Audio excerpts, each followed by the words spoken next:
বন্ধুরা, গত এপিসোডে আমরা দেখেছিলাম গ্রামের একটা মেয়ে শিহাও এবং শহরের ধনী একটা ছেলে শাওফেই। তাদের দুজনের পৃথিবী কিন্তু আলাদা।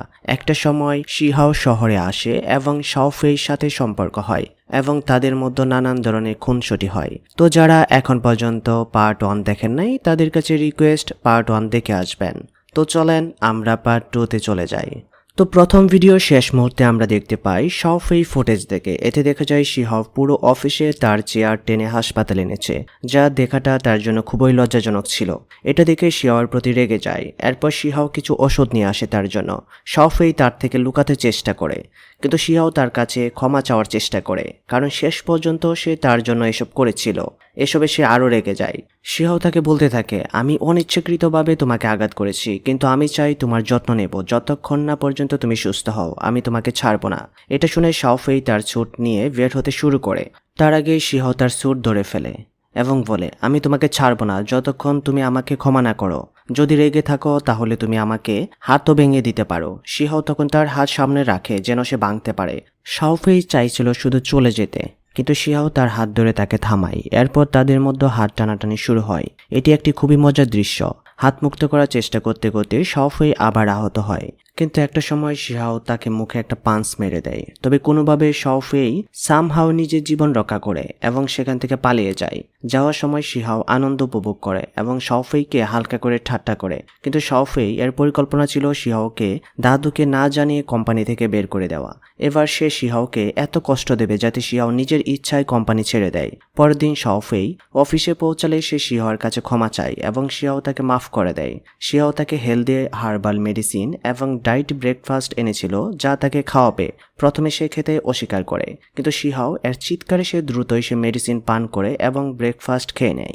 এটা দেখে সহকারী এবং তার দুই বন্ধু বিস্মিত হয়, কারণ এর আগে এমন পরিস্থিতি ছিল না যা তাদেরকে ভাবায় যে শিহাও এবং শাওফের মধ্যে কিছু চলছে। শিহাও তার সঙ্গে কথা বলে এবং শাওফেই বলে সে শিহাওকে কোম্পানি থেকে বের করার পরিকল্পনা করছিল।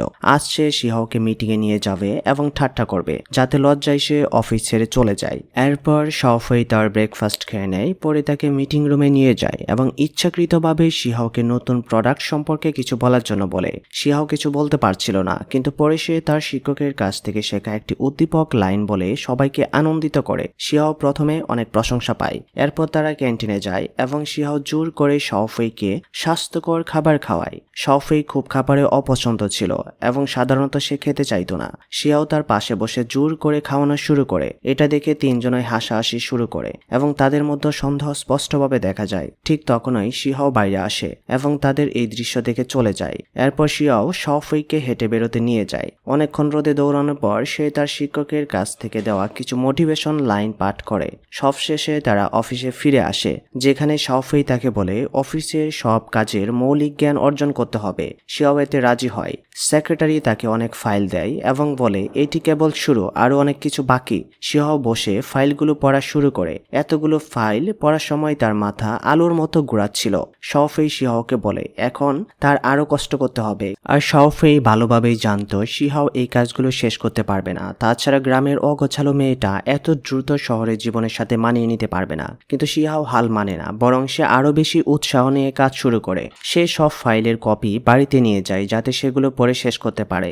এখন শাওফেই বুঝতে পারে এই মেয়েটা এত সহজে হার মানবে না, সে অন্য সবার থেকে আলাদা। এরপর রাতে কাজ করতে করতে শিহার ঘুম আসতে শুরু করে, তাই সে নিজেই একটি হার্বাল ড্রিঙ্কস তৈরি করে এবং তা পান করে জেগে থাকার জন্য। এদিকে শাওফেই জেগেছিল। সে একটু হাঁটার জন্য বাইরে যায়। সেখানে সে দেখে শিহাও দাঁড়িয়ে আছে এবং তার নাক দিয়ে রক্ত পড়ছে। এই রক্ত দেখে হঠাৎ তার মাথায় পুরনো স্মৃতি ভেসে ওঠে। একটি গাড়ি দুর্ঘটনার দৃশ্য দেখানো হয়, সম্ভবত তার মা বাবা মারা গিয়েছিলেন। এই স্মৃতি মনে পড়তেই সে অজ্ঞান হয়ে যায়। শিহাও তাকে জ্ঞান ফেরানোর পর হঠাৎ সে ছোট শিশুর মতো আচরণ করতে শুরু করে। সে শিহাওকে চিনতেই পারে না। সে খুব ভয় পেয়ে যায়, নার্ভাসও হয়ে গিয়েছিল এবং একদম বাচ্চাদের মতো প্যানিক করতে থাকে। এগুলো দেখে শিহাও নিজেও ভয় পেয়ে যায়। সে তাকে জিজ্ঞাসা করে তোমার কি ক্ষুধা লেগেছে?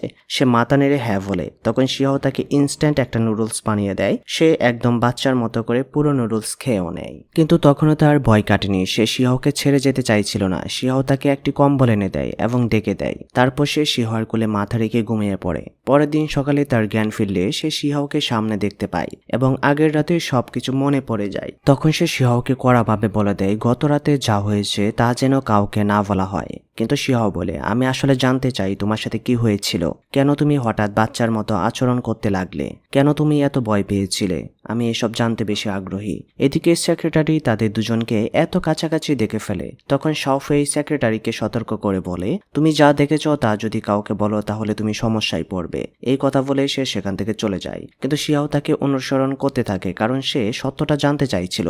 শাওফেই তাকে এড়ানোর জন্য নিজের কেবিনে গিয়ে দরজা লক করে দেয়, কিন্তু শিহাও থামে না। তখন সে অন্য একটি কেবিনে ঢুকে পড়ে।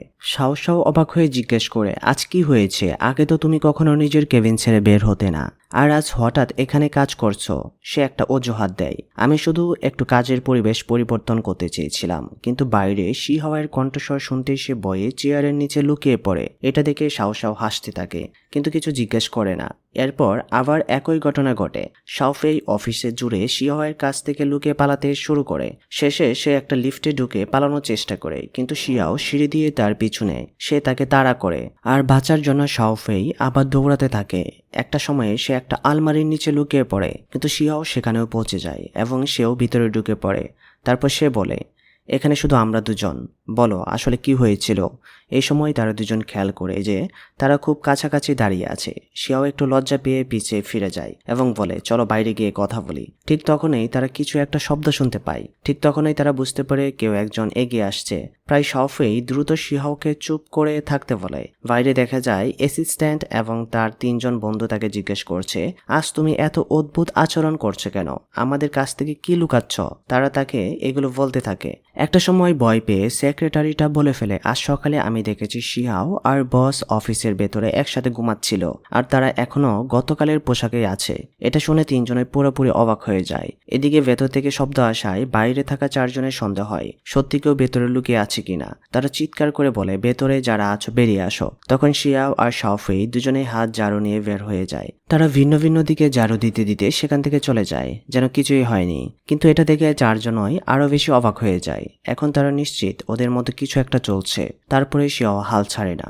সে এখনো শাওফেইর পেছনে লেগেই থাকে, যা দেখে সে আরো রেগে যায়। সেও বলে, আমি যতক্ষণ না জানতে পারছি তোমার সাথে কি হয়েছে ততক্ষণ আমি থামবো না। কিন্তু শাওফেই কিছুতেই এইসব কথা নিয়ে কথা বলতে চাইছিল না। এরপর ধাতু শিয়াওকে ফোন করে এবং বলে, আজ পুরো পরিবার একসাথে ডিনার করবে, তাই তাকে শাওফেইকে নিয়ে আসতে হবে। রাতে সবাই একত্রিত হয়। এখানে আমরা শাওফেইর কাজিন ভাই ফ্যাংয়ের সাথে পরিচিত হয়, যে আঙ্কেল ওয়ে এর ছেলে। সম্প্রতি নিজের একটা সুইমিং ক্লাবও সে খুলেছিল, কিন্তু আঙ্কেল ওয়ে আর আন্টি এতে খুশি নয়। তারা তাকে আরো পরিশ্রম করার কথা বলে। ঠিক তখনই শাওফেই শিহাওকে নিয়ে সেখানে পৌঁছে যায়। দাদু সবাইকে শিহাওয়ের সাথে পরিচয় করিয়ে দেয়। অন্যদিকে আন্টি প্রথমে বান করে শিহাওয়ের প্রশংসা করে, কিন্তু পরে তার পোশাক আর মেকআপ নিয়ে ঠাট্টা করতে থাকে। কিন্তু শিহাও এইসব একদমই পাত্তা দেয় না। ডিনার টেবিলে বসে আঙ্কেল ওয়ে আর শাওফেইয়ের মধ্যে পরোক্ষভাবে খোঁচাখুচি চলতে থাকে। আঙ্কেল ওয়েকে দেখে শিহাও তার স্বাস্থ্যের কথা মনে করিয়ে দেয় এবং তাকে মিষ্টি খেতে নিষেধ করে। এটা শুনে আঙ্কেল ওয়ে চুপ হয়ে যায়। খাওয়া শেষে শাওফেই শিহাওয়ের সাথে কথা বলতে আসে এবং একটা সময় সে বলে তাকে কুংফু শেখানোর জন্য। শিহাও জানায়, কুংফু এত সহজে শেখা যায় না, আমি ছোটবেলা থেকে প্রশিক্ষণ নিয়েছি। তখন শাওফেই তাকে উইকেন্ডে শহরে ডাউনটাউনে যাওয়ার প্রস্তাব দেয়, কিন্তু শিয়াও বলে তার এই সপ্তাহে অতিরিক্ত কাজ আছে। শাওফেই বলে সে তার ভাইয়ের সাথে কথা বলবে। এদিকে আঙ্কেল ওয়ে সরাসরি শাওফেইয়ের কোম্পানিকে খোঁজা দিতে শুরু করে। এই সময় শিয়াও সেখানে চলে আসে এবং শাওফেই তাকে সেলফ ডিফেন্স কুংফু দেখাতে বলে। শিয়াও তা দেখায়, কিন্তু প্র্যাকটিস করতে গিয়ে ভুলবশত একটি গ্লাসের পানি আঙ্কেল ওয়ের মাথায় পড়ে যায়। ফলে তার উইক খুলে পড়ে যায় এবং সে লজ্জায় সেখান থেকে চলে যায়। এরপর শাওফেই শিয়াওকে তার বাড়ি পৌঁছে দিতে যায়। চারপাশে অন্ধকার দেখে সে জিজ্ঞেস করে, তুমি দাদুর কথা শুনে নতুন বাড়িতে চলে গেলে না কেন? তোমার তো ভালোভাবে থাকা উচিত। শিয়াও তখন তার শিক্ষকের কিছু অনুপ্রেরণামূলক কথা মনে করে বলে, এইসব কথা শহরে কাজ করে না। এখানে বাঁচতে হলে প্রতিটা মুহূর্তে লড়াই করতে হবে, সুযোগকে কাজে লাগাতে শিখতে হবে, না হলে টিকে থাকা যাবে না। তখন শিহাও জবাব দেয়, আমার শিক্ষক আমাকে শিখিয়েছেন কঠোর পরিশ্রমের কোনো বিকল্প নেই, আমি সেই পথেই চলবো, আমি নিজ পরিশ্রমেই সবকিছু অর্জন করব। সে আরো বলে, আমার এখনকার জীবন হয়তো খুব ভালো না, কিন্তু এটি আমার প্রেরণা মাত্র। এরপর শিহাও তাকে তার দাদুকে ধন্যবাদ জানায়। সে বলে, আপনারা এতটাই সাহায্য করেছেন, এতটুকুই আমার জন্য যথেষ্ট, বাকি পথটা আমি নিজেই ঠিক করে নেব। তখন শাওফেই পরামর্শ দেয়, কখনো কখনো অন্যায়ের উপদেশও গ্রহণ করতে হয়, না হলে জীবনে এগিয়ে যাওয়া কঠিন হয়ে যায়। এই সময় শিহাও তাকে থামিয়ে তার অসুস্থতার ব্যাপারে জিজ্ঞাসা করে। তখন সে সত্যিটা বলে, তার একটি অদ্ভুত রোগ আছে, রক্ত দেখলেই সে অজ্ঞান হয়ে যায়, আর এখন পর্যন্ত এর কোনো চিকিৎসা পাওয়া যায়নি। সে এটাও বলে এই ব্যাপারে যেন কাউকে সে কিছু না বলে। সেও তাকে কথা দেয়, আমি তোমাকে ঠিক করে তুলব। পরের দিন সে শাওনের সাথে ব্যাডমিন্টন খেলছিল। হঠাৎ সে শাওনকে জিজ্ঞাসা করে, তোমার কি কোনো মেয়ের প্রতি ক্রাশ আছে? শাওন অবাক হয়ে বলে, হঠাৎ আমার লাভ লাইফ নিয়ে এত আগ্রহ কেন? সে শুধু বলেছিল জানি না। শাওন বলে, এমন কেউ এখনো নেই। তখন সে বলে, শুনেছি তুমি শিয়াওকে নিয়ে কোথাও যেন ঘুরতে যাচ্ছ। শাওন উত্তর দেয়, হ্যাঁ, ওকে একটু আশেপাশের জায়গা দেখিয়ে নিয়ে আসবো, ওই জায়গা সম্পর্কে খুব বেশি জানে না। তখন শাওফেই সতর্ক করে বলে, ওর থেকে দূরে থাকাই ভালো, সে শুধু তোমার জন্য ঝামেলা তৈরি করবে। এরপর সে জিজ্ঞাসা করে, তুমি ওকে কেমন মনে করো? শাওন বলে, ও খুব ভালো, মিষ্টি এবং খুব সুন্দর, এমন মেয়ে আমি কখনো আগে দেখিনি। সে আবার জিজ্ঞাসা করে, তাহলে কি তুমি ওর প্রতি কিছু অনুভব করো? শাওন বলে, আজ তোমার কি হয়েছে? আমরা তো এসব নিয়ে কথা বলি না, তুমি কি হিংসা করছো? তখন সে বলে, তুমি ওর থেকে দূরে থাকলেই ভালো, ও খুব বিপজ্জনক, অন্য কোনো মেয়েকে পছন্দ করো, তাতে আমার কোনো সমস্যা নেই, কারণ আমি তোমার জন্য অনেক চিন্তা করি। শাওন আত্মবিশ্বাসের সাথে বলে, তুমি চিন্তা করো না, আমি সব সামলে নেব। কিন্তু সেই রাতেই সে একটা স্বপ্ন দেখে শিয়াও আর শাওনের বিয়ে হচ্ছে এবং শিয়াও তাকে বানানো হার্বাল ড্রিঙ্ক খাওয়াচ্ছে।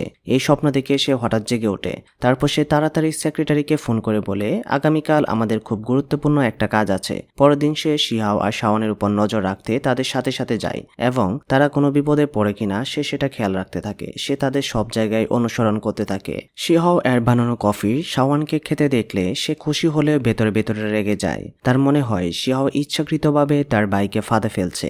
এরপর তারা বিভিন্ন রাইডে ওঠে। যদি তুমি এই রাইডগুলোর নাম জানো তাহলে কমেন্টে জানিও। সে আর সেক্রেটারি তাদের পিছু নেয়। একসময় শাওন তাকে দেখে ফেলে কিন্তু পাত্তা দেয় না। শিওয়ার সাথেই সে চলে যায়। তারা একসাথে অনেক গেম খেলে, ভালো খাবার খায়, সিনেমা দেখে, আর সে দূর থেকে সবকিছু নজর রাখে। তারা শপিং করতে গেলে সেও সেখানে যায়, রেস্টুরেন্টে গেলে সেও লুকিয়ে যায়। সব জায়গায় তাদের ফলো করতে থাকে। এটা তাদের জন্য একটা নতুন অভিজ্ঞতা ছিল, তাই তারা খুব আনন্দ করছিল। শিহাও জিজ্ঞাসা করে, তোমার বাবা মা কি তোমাকে কখনো এখানে নিয়ে আসেননি? তখন শাওন বলে, আমি 1 বছরের কম বয়সে ছিলাম, তখনই আমার বাবা মা মারা গিয়েছিল, তাই আমি কখনো এখানে আসিনি, কিন্তু আজ আমি খুব খুশি। এরপর তারা অনেক কথা বলতে থাকে। শাওফেই দূর থেকে তাদের কথা শোনার চেষ্টা করে কিন্তু কিছুই শুনতে পায় না। হঠাৎ শাওন জিজ্ঞাসা করে, তুমি কি আমার ভাইকে পছন্দ করো? শিয়াও সঙ্গে সঙ্গে বলে, অসম্ভব। কিন্তু তাদের মুখের অভিব্যক্তি দেখে বোঝা যায় হয়তো ধীরে ধীরে তাদের মধ্যে কিছু অনুভূতি জন্ম নিতে শুরু করেছে। এরপর শিয়াও আর শাওন দুজনেই অন্য পাশে চলে যায়। শাওফেই বলে, এই মানুষগুলো কি ক্লান্ত হয় না? আর কতক্ষণ ঘুরবে? এদিকে শাওন মিড স্ক্রেপ নামের একটি গেম খেলতে শুরু করে, যেখানে সবাই একটা বিশেষ কস্টিউম ও মাস্ক পরে খেলতে হয়। শাওফেই আর সেক্রেটারিও গুপ্তচর হিসাবে সেখানে ঢুকে পড়ে। গেম শেষ হওয়ার পর শিয়াও একাই বাড়ি চলে যায়, কারণ সে সব রাস্তা ভালোভাবেই চেনে। সে চলে যাওয়ার পর শাওন শাওফেইকে ডেকে জিজ্ঞাসা করে, তুমি আমাকে ফলো করছো কেন? শাওফেই বলে, আমি চিন্তিত ছিলাম শিয়া হয়তো তোমাকে আঘাত করতে না পারে। তখন শাওন জিজ্ঞাসা করে, তুমি বুঝলে কিভাবে যে আমি তোমাকে ফলো করছিলাম? সে উত্তর দেয়, শুরু থেকে আমি তোমাকে দেখেছি, আমি আর ছোট বাচ্চা নয়, তাই আমাকে নিয়ে এত চিন্তা করার কোনো দরকার নেই। এরপর তারা দুজন খেতে যায়, কিন্তু সেক্রেটারি তখনও গেমের ভিতর আটকে গিয়েছিল। পরের দিন শিহাও একটি নতুন হার্বাল ওষুধ নিয়ে আসে যা তার রক্তবৃদ্ধি কমাতে পারে, কিন্তু সেই ওষুধের গন্ধ এতটাই খারাপ ছিল যে শাওফেই প্রায় বমি করে ফেলেছিল। শিয়াও তখন ভিডিও রেকর্ড করা শুরু করে এবং দাদুর নাম নিয়ে বলে, তুমি যদি এই স্বাস্থ্যকর জিনিসটা না খাও তাহলে আমি দাদুকে বলে দেব। বাধ্য হয়ে শাওফেই সেটা খেয়ে নেয়। এরপর সে এতটা বমি করে যে তাকে ডাস্টবিন নিয়ে বসে থাকতে হয়। শিয়াও তখন তাকে নিয়ে মজা করতে শুরু করে এবং শাওফেই শাওকে অনুরোধ করে, দয়া করে এই মেয়েকে আমার থেকে দূরে রাখো, না হলে অন্তত তাকে বলো স্বাভাবিক খাবার আনতে। এভাবে চলতে থাকলে সে আমার অবস্থা আরো খারাপ করে দেবে। এরপর নতুন একটি চরিত্র আসে যার নাম জিং সিং, যে জি গ্রুপ কোম্পানির মালিক এবং শাওফেই শৈশবের প্রেমিকা। সে একজন তাইকোয়ান্দো চ্যাম্পিয়ন ছিল, যে শিয়াও সম্পর্কে জানতে চায় কারণ সে এখন কোম্পানির নতুন একজন মুখপাত্র। অফিসে শিয়াও শাওফেইকে এক্সারসাইজ করাচ্ছিল। ঠিক তখনই জি সিং অফিসে প্রবেশ করে। শাওফেই তাকে দেখে অবাক হয়ে যায়, কারণ সে হঠাৎ করে বিদেশ থেকে ফিরে এসেছে। কাউকে কিছু না শুনে সে সরাসরি শাওফেইর কেবিনে ঢুকে পড়ে। সেখানে গিয়ে সে শাওফেইকে হ্যান্ডস্ট্যান্ড করতে দেখছিল। শাওফেই অবাক হয়ে যায়, কারণ সে জানে জিং সিং খুব ঝামেলাবাজ। এরপর জি সিং শিয়াওয়ের সাথে কথা বলতে যায়। সে খুব বেশি ফ্রেন্ডলি আচরণ করে এবং শাওফেইকে লাঞ্চে যাওয়ার জন্য বলে। সে শিহাওকেও আমন্ত্রণ জানায় যাতে তারা একে অপরের সম্পর্কে ভালোভাবে জানতে পারে। প্রথমে শাওফেই রাজি না হলেও পরে জি সিং এর জোড়াজুড়িতে রাজি হয়ে যায়। তাই তারা তিনজন একসাথে একটা রেস্টুরেন্টে যায়। এদিকে অফিসের সেক্রেটারিরা তার বন্ধুরা শাওশয়ের কাছে গিয়ে বলে জি সিং সম্পর্কে সে কি জানে। শাও তাদেরকে বলে জি সিং ছোটবেলা থেকেই শাওফের পেছনে লেগে আছে। এছাড়া সে কোম্পানির সবচেয়ে বড় শেয়ার হোল্ডার। তার পরিবার আর শাওফের পরিবার খুবই ঘনিষ্ঠ, তাই তারা ছোটবেলা থেকেই একসাথে বড় হয়েছে। সম্ভবত ভবিষ্যতে তাদের বিয়ে হতে পারে, কারণ দাদু জি সিংকে খুব পছন্দ করেন। এটা শুনে সবাই শিহাওয়ের জন্য চিন্তিত হয়ে পড়ে। অন্যদিকে রেস্টুরেন্টে জি সিং আবার শাওফেইকে বিয়ের প্রস্তাব দেয়, কিন্তু আগের মতোই সে তা প্রত্যাখ্যান করে। জি সিং এমনকি তাদের বিয়ে আর সন্তানের ভবিষ্যৎ পরিকল্পনাও করে ফেলেছিল, কিন্তু শাওফেই স্পষ্টভাবে বলে এটা কখনোই সম্ভব নয়। এরপর জি সিং শিহাওকে খাবার অর্ডার করতে বলে। দাম দেখে শিহাও ভয় পেয়ে যায়, তাই সে শুধু একটি সালাদ অর্ডার করেছিল। তখন শাওফেই বলে যা খেতে চাও অর্ডার করো, আজকে আমি ট্রিট দিচ্ছি। কিন্তু শিহাও ভয় পাচ্ছিল, না জানি পরে আবার এই টাকার হিসাব কেটে নেয়। শিহাও ভাবছিল যদি সে বেশি দামি খাবার অর্ডার করে তাহলে হয়তো পরে তার বেতন থেকে কেটে নেওয়া হবে, তাই সে বলে আমি কিছুই খাবো না। তখন জি সিং তার কাজ সম্পর্কে জানতে চাই। শিহাও বলে দাদু আমাকে শাওফের যত্ন নেওয়ার জন্য নিয়োগ দিয়েছেন। এরপর জি সিং আরো প্রশ্ন করতে থাকে সে কিভাবে দাদুকে চেনে, কিভাবে এখানে এসেছে। শিয়াও সবকিছু খুলে বলে এবং সে জানায় দাদু তাকে খুব ভালোভাবে দেখাশোনা করেন। এরপর জি সিং তার মার্শাল আর্ট সম্পর্কে জানতে চায়। শিয়াও বলে সে ছোটবেলা থেকে কুংফু শিখেছে। এটা শুনে জি সিং বলে আমিও ছোটবেলা থেকে কুংফু শিখেছি। শিয়াও যে দাদুর কাছে খুব ভালো মনের একটা মানুষ ছিল সে আগে থেকে বুঝে গিয়েছিল। জি সিং তাকে একটা সময় লড়াইয়ের জন্য চ্যালেঞ্জ করে, কিন্তু শিহাও লড়াই করতে চাইছিল না। তবুও জি সিং খুব জোরাজোরি করে, তাই তারা লড়াইয়ে নামে। শিহাও আগে থেকে সতর্ক করে দেয় আমাদের লড়াই করা উচিত নয়, তুমি আঘাত পেতে পারো। কিন্তু জি সিং কোনো কথা না শুনে পুরো শক্তি দিয়ে আক্রমণ শুরু করে। নিজেকে বাঁচাতে শিয়াও তাকে কয়েকবার আঘাত করলেও সে নিজেকে নিয়ন্ত্রণে রাখে এবং পুরো শক্তিতে আক্রমণ করে না। শেষে শিয়াও তাকে থামতে বলে এবং সেখান থেকে সে চলে যেতে চেয়েছিল, কিন্তু জি সিং পিছন থেকে আবার আক্রমণ করে। শাওফেই তাকে থামানোর চেষ্টা করে, কিন্তু তার আগেই শিহাও ঘুরে দাঁড়ায়, তাকে ধরে ফেলে এবং ছুঁড়ে ফেলে দেয়। এর ফলে জি সিং এর পায়ে আঘাত লাগে। দুজনেই দৌড়ে তার কাছে যায়। শিহাও বারবার ক্ষমা চাইতে থাকে, তাকে হাসপাতালে নিয়ে যাওয়ার জন্য বলে এবং একটা সময় তাকে হাসপাতালে নিয়ে যায়, যেখানে তার পায়ে ব্যান্ডেজ করা হয়। আমরা দেখতে পারি শিহাও ক্ষমা চাইতেই থাকে, কিন্তু এতে জি সিং আরো রেগে যায়, কারণ সে একটা গ্রামের মেয়ের কাছে হেরে গেছে। তাই সে শিহাওকে বাইরে যেতে বলে এবং শাওফেইকে বলে আমি পুরোপুরি সুস্থ না হওয়া পর্যন্ত তুমি আমার সাথেই থাকবে। এরপর শাওফেই বাইরে এসে শিহাওকে বলে তুমি বাড়ি চলে যাও, এটা হাসপাতাল, এখানে তোমার দরকার নেই। পরের দিন শিহাও অফিসে এসে খুবই মন খারাপ করে বসে থাকে। সবাই তার কাছে ছুটে আসে এবং কারণ জানতে চায়। তারা জি সিং এর সাথে ঝগড়ার ব্যাপারটাও জেনে গিয়েছিল। ঠিক তখনই শাও দৌড়ে আসে এবং জি সিং এর অবস্থা জানতে চায়। শাওফেই তখন অফিসে আসেনি, তাই সবাই বুঝতে পারে কিছু বড় একটা ঘটনা ঘটে গিয়েছে। অফিসে সবাই গসিপ করতে শুরু করে। জি সিং তো কোম্পানির দ্বিতীয় বৃহত্তম শেয়ার হোল্ডার, তার সাথে এমন কিছু হলে দোষ কোম্পানির উপরই আসবে। এতে শুধু শাওফেই নয়, পুরো কোম্পানির উপরেই ক্ষতি হবে।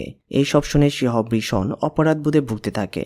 সে ভাবে আমি হয়তো শাওফেই আর দাদুর জন্য সমস্যা তৈরি করেছি। তখন শাও তাকে সতর্ক করে বলে পরের বার সাবধান থাকবে আর কাউকে আঘাত দিও না। শিহাও নিজের ভুল স্বীকার করে এবং সিদ্ধান্ত নেয় সে চাকরি ছেড়ে দেবে।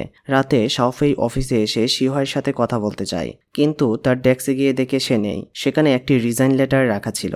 চিঠিতে শিহাও লিখেছে সে শাওফেই আর দাদুকে ধন্যবাদ জানায়, কারণ তারা তাকে এত ভালো একটা সুযোগ দিয়েছিল। সে লিখেছে আমার ভুলের কারণে যদি কোম্পানির কোনো ক্ষতি হয়ে যায় তাই আমি চলে যাচ্ছি। চিঠিতে সে আরো লেখে শাওফেই যেন নিজের যত্ন নেয়, সময় মতো খায়, নিয়মিত ব্যায়াম করে এবং ভালোভাবে বিশ্রাম নেয়। সে আরো কিছু ওষুধের কথা উল্লেখ করে যা সে তার জন্য প্রস্তুত করছে। চিঠি পড়ে শাওফেই শিহাওকে খুঁজতে বের হয়ে যায়। সে তাকে ছাদের উপরে পেয়ে যায়, যেখানে শিহাও ওষুধ তৈরি করছিল। সে জিজ্ঞাসা করে তুমি এখানে কি করছো? শিহাও বলে আমি জি সিং এর জন্য ওষুধ তৈরি করছি যাতে তার আঘাত দ্রুত সেরে যায়। শাওফেই তাকে বলে এত চিন্তা করার কোনো দরকার নেই, ও শুধু সামান্য আঘাত লেগেছে। কিন্তু শিহাও বলে এটা আমার ভুল, তাই আমি চলে যাবার আগে সবকিছু ঠিক করে যেতে চাই। এরপর সে বারবার ক্ষমা চাইতে থাকে এবং বলে হয়তো আমি এখানে কাজ করার যোগ্য নই, আমি কখনোই এই সমাজের সাথে মানিয়ে নিতে পারবো না। তখন শাওফেই বলে দাদু আমাকে তোমার দায়িত্ব দিয়েছেন, তাই আমি তোমাকে এখানে কিভাবে থাকতে হয় তা শেখাবো এবং এই সমাজের সাথে কিভাবে মানিয়ে নিতে হয় তা সাহায্য করব। আর মনে রেখো এই কোম্পানি থেকে তোমাকে কেউ বের করতে পারবে না, শুধু আমি ছাড়া। এরপর সে ফাইল পড়তে পড়তে বলে আগামীকাল আমি একটি গ্রামের পানি পরিশোধন প্লান্টে যাচ্ছি, যেখানে তোমার গ্রামের অভিজ্ঞতা কাজে লাগতে পারে। এটা শুনে শিহাও খুবই উত্তেজিত হয়ে যায় এবং বলে, আমি কি সত্যি সেখানে যেতে পারি? সে বলে, যেতে চাইলে যেতে পারো, না হলে রিজাইন করতে পারো, তবে মনে রেখো তোমাকে আমি ছাড়া কেউ এই কোম্পানি থেকে বের করতে পারবে না। তারপর সে তাকে পরের দিনের জন্য প্রস্তুত হতে বলে। শিয়াও এতে ভীষণ খুশি হয়ে যায়। পরের দিন শাওফেই এয়ারপোর্টে অনেকক্ষণ ধরে শিহার জন্য অপেক্ষা করছিল, যদিও সে তাকে নির্ধারিত সময়ের 1 ঘন্টা আগে আসতে বলেছিল। কিছুক্ষণ পর শিহাও বড় বড় ব্যাগ নিয়ে সেখানে চলে আসে। এটা দেখে সে খুব লজ্জা পায় এবং সেখান থেকে চলে যেতে চায়, কিন্তু শিয়াও তাকে ধরে ফেলে। সে দেরি হওয়ার কারণ হিসেবে বলে, আমার বাড়ি থেকে এটা অনেক দূর, তাই আসতে এখানে 3 ঘন্টা সময় লেগে গিয়েছে। এরপর তারা প্লেনে উঠে গ্রামের উদ্দেশ্যে রওনা দিয়ে দেয়। গ্রামে পৌঁছে শাওফেই দেখে তার ফোনে কোনো নেটওয়ার্ক নেই। তখন তারা একটি ট্রাক্টর পেয়ে যায় পানি প্লান্টে যাওয়ার জন্য। ট্রাক্টরে চড়ে যেতে গিয়ে শাওফের অবস্থা খুবই খারাপ হয়ে যায়। গন্তব্যে পৌঁছালে গ্রামের মানুষজন তাদের বিন ছুঁড়ে স্বাগত জানায়। তারপর শাওফেই আর শিহাও নিজেরাও একে অপরকে বিন ছুঁড়তে শুরু করে। তারপর গ্রামের লোকেরা তাদের একটি ঘরে নিয়ে যায় এবং তাদের ঐতিহ্যবাহী পোশাক দেয়, কারণ একটি ছোট্ট অনুষ্ঠানে তাদের অংশগ্রহণ করতে হবে। তাই সে পোশাক পরে বাইরে তারা চলে আসে। গ্রামের লোকেরা তাদের কিছু পারফর্ম করতে বলে। শাওফেই কিছু বলার আগেই শিহাও মঞ্চে উঠে নিজের কুংফু দেখাতে শুরু করে। এরপর গ্রামের লোকেরা তাদের পুরো গ্রাম ঘুরিয়ে দেখায়। পথে এক মহিলা তাদের জন্য মুরগি জবাই করে খাওয়ানোর প্রস্তাব দেয় এবং জোর করে নিজের বাড়িতে খাওয়ার আমন্ত্রণও জানায়।